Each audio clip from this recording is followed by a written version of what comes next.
Дагы кайсы мамлекеттик кызматкерлер кызмат кезинде өткөзө турган болсо, канча сумма кайсы кызматкерлерге төлөнүп берилет?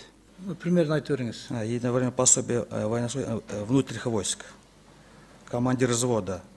Жалпысына 2,5. 2,5 не? Миллион сом. 2,5 миллион сом. Сот. 1 миллион, 1,5 миллион. Директор средней школы. Трудовой кодекс 5 миллион. Директор средней школы 5 миллион сом. 5 миллион. Анан мугалимдер бар, ошо мен ошо 5,5 тегереңди. Врачтар, мугалимдерчи? Бар ушу трудовой кодекс мен. 5 миллион сомдонбу? Ооба. Жөнөкөй водитель 1 миллион.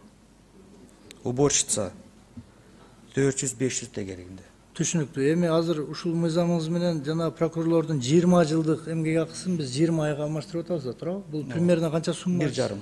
1,5 миллион сом да? Ошондо Мамлекеттик кызматкерлер, муниципалдык кызмат 1 миллион жесткий эме да каралган. теңдүүлүк болуп калат экен. А эгер депутат кетип калган болсо эмне болот? 1 миллион. 1 миллионбу? Эң азы депутаттык экен да. Жок, госслужащийлер силер менен тең. Кудай сактасын эми.